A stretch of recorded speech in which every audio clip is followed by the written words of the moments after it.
Hi, we're going to talk about plastic degradation by Ideonella sakaiensis. My name's Melia. My name is Yolanda. And I'm Dylan.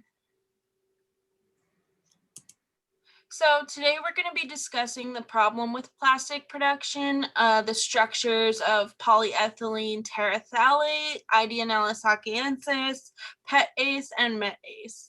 We will then discuss the byproducts of PET degradation, direct mutagenesis of PET-ACE, and finally the limitations to the use of microorganisms as a plastic management source.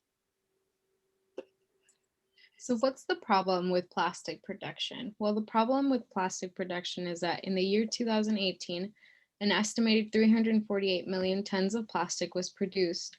And of those 348 million tons, only 9% was actually recycled, with the remaining 91% of the plastic being improperly disposed of, left to accumulate in landfills or incinerated into millions of toxic chemicals.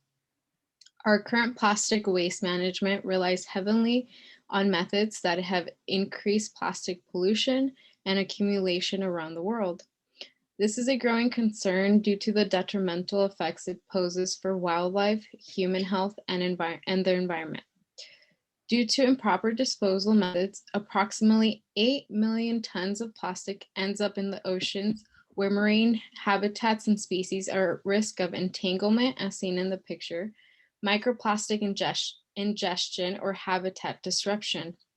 In addition, plastic incineration, the most common disposal method, releases heavy metals, dioxins, and furans into the atmosphere, which not only damage the environment, but also pollute the air with hazardous toxins that are inhaled by humans and wildlife on a daily basis. These toxic chemicals become persistent environmental pollutants, or PPs, that remain present in the air for many years and have known to cause harm to human reproductive and immune systems. So, human dependency on plastic means that plastic production is only continuing to increase, with researchers estimating that production will double by the year 2050. So what's the structure of PET? So polyethylene terephthalate PET structure is commonly referred to as plastic, is an amorphous crystalline structure composed of ethylene glycol, EG, and terephthalic acid, TPA. The ethylene glycol in PET is a 1,2-ethanodyl composed of an alcohol with one hydroxyl group found at each end of the molecule. In contrast, TPA is a 1,4-benzene dicarboxylic acid composed of a central 6-sided carbon and two carboxyl groups found at carbon 1 and carbon 4. Both ethylene glycol polymerized using heat and catalyst. In doing so, the catalyst will catalyze the formation of ester bonds between the hydroxyl group of ethylene glycol and the carboxyl group found on terephthalic acid to produce bis-hydroxyethyl terephthalate, or commonly referred to as BET. BET is then polymerized to produce PET. This condensation reaction is continuously done to produce long PET chains. In commercial synthesis of PET, there are two reaction pathways that can produce PET. As seen in the picture on the left, in reaction 1, TPA and ethylene glycol undergo a condensation reaction to produce BET. BET molecules then undergo transesterification, which displaces ethylene glycol and produces PET chains. In reaction 2, dimethyl terephthalate, DMT, is reacted with ethylene glycol to also produce BET. BET molecules then undergo transesterification, which displaces ethylene glycol and produces PET chains. Commercial synthesis of PET is not only responsible for the productions of tons of plastic and plastic fibers worldwide, they are also responsible for the production of CO2 emissions of approximately 2,440 kilograms per 1,000 kilogram of PET resin produced. As seen in the picture on the right, that one pack is worth 1,100 100 kilograms of PET resin. Unfortunately, CO2 emissions are not the only harmful emissions produced. With our inadequate methods of incineration, many dioxins, metals, and other harmful toxins are released into the atmosphere with the risk of inhalation of toxic chemicals by humans and wildlife. That is why the discovery of the novel Ideonella sakaiensis offers a safer technique to degrade PET. So here we're looking at the structure of Ideonella sakaiensis. So it's a novel 201 F6 bacterial strain, and it's defined based on its evolutionary ability to degrade PET. So cells of I. sakaiensis were found to be connected to one another via bacterial appendages, while they were connected to the PET film using shorter appendages. And it's hypothesized that these structures carry the PETase and METase and allow them to reach the PET film for degradation. Recent research has revealed that the presence of PET activates the generation of more PETase in I. sakaiensis, as it expresses higher levels of the genes that code for PETase when grown on PET media, as opposed to when it's grown on maltose, BET, or TPA. So the structure and function of PETase. The main function of PETase is to bind to and degrade PET in a way that provides I. sakaiensis with molecules it can use as carbon sources. PET is hydrolyzed by PETase to form BET and MET. PETase is composed of 6 alpha helices surrounding 9 central beta sheets and is considered to be homologous to other cutinases because its active site is composed of the catalytic triad S131, H208, and D177. This triad hosts residues around it that provide strong hydrophobic substrate binding sites where PET will bind. PETase exhibits a wider active site in comparison to other cutinases, which is thought to be the reason why PETase can degrade larger substrates such as PET.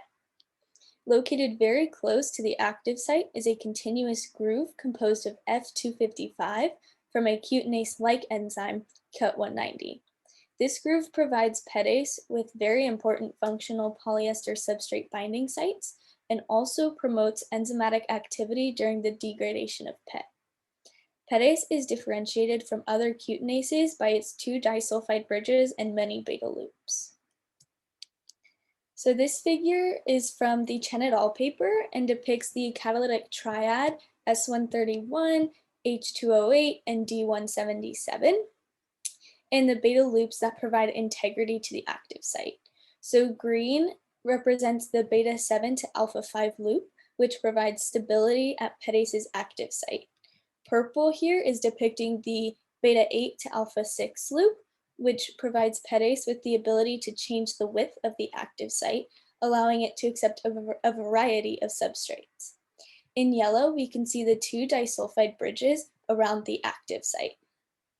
Disulfide bridge 1 links beta 7 to alpha 5 and beta 8 to alpha 6 near the acid D177 and base H208. Disulfide bridge 2 is responsible for linking the last helix of PETase and the C-terminal loop together.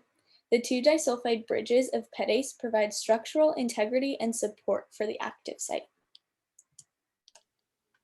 So here we're looking at a picture of cutinase versus PETase using PET as a substrate.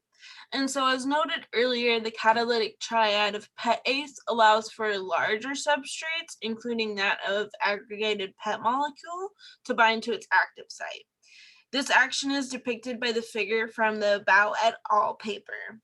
And so the regular cutinase molecule is only able to bind with the smaller linear version of PET. However, as humans have increased the durability and strength of plastic products, the PET substrates are getting increasingly larger, making it impossible for regular cutinases to degrade it. And so this is where the unique structure of PETase comes into play and allows this larger aggregated version of PET to bind and be degraded.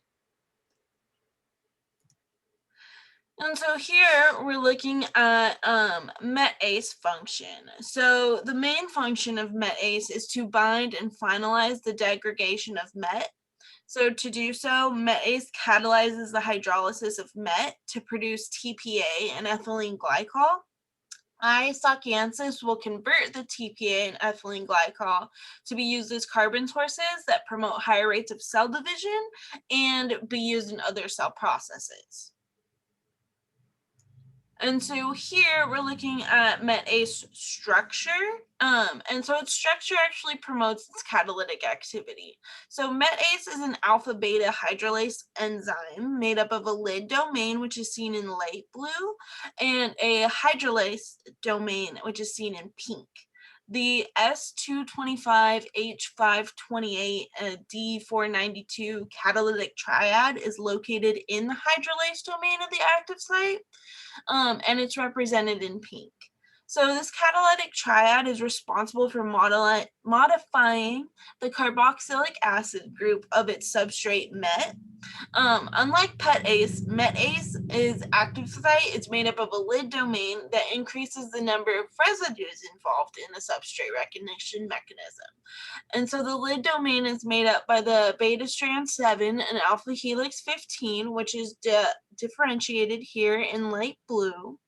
The L254, F415, and W397 residues are all located in the lid domain, and they increase the tightness of the enzyme's hold onto its substrate MET.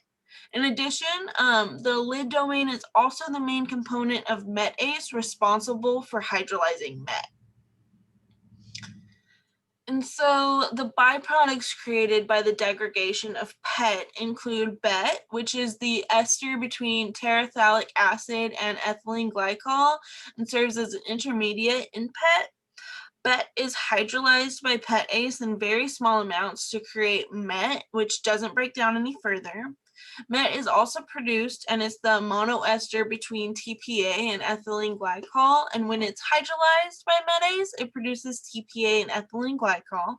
TPA is then converted by TPA dioxygenase into 1,6-dihydroxy cyclohexane 2,4-diene dicarboxylate, which is further degraded via several pathways into either acetyl-CoA or succinyl-CoA, which can be used in the citric acid cycle.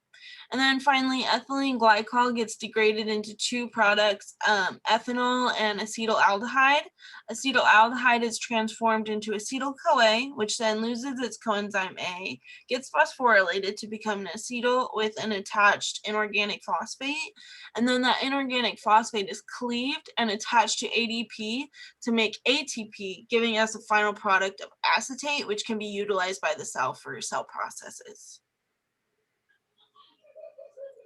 So now into direct mutagenesis of PETase. So naturally, sakaiensis has a very high catalytic activity due to its excellent ability to produce PETase. And this increases the rate at which this organism is able to degrade PET. However, it still does not degrade at a fast enough rate for the large scale of plastic produced today. In an effort to increase this catalytic activity and the degradation rate of PET in sakaiensis, scientists have modified 3 points of the microorganism. The mutation of specific amino acids at these regions has shown successful increases in PETase activity as the mutated points generate faster catalytic activity and increase the efficiency of sakaiensis. In addition, all the residues in and around the active site that aid in the binding and releasing of PET were mutated into more hydrophobic and/or smaller amino acids.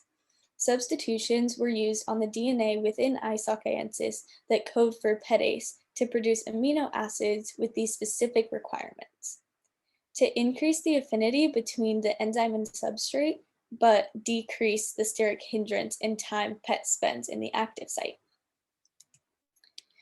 Specifically, the mutation of the region L88 to form the mutant L88F was found to act on Y58, causing an increase in the interactions between Y58 and PET. And this interaction increases the catalytic PET degradation rate by 2.1 times when compared to wild-type PETase. Consequently, this mutation decreases the enzyme to substrate affinity. But this is fixed by the mutations that occurred to R61A, which is a region located near the substrate binding groove of PETase. And this region usually contains arginine.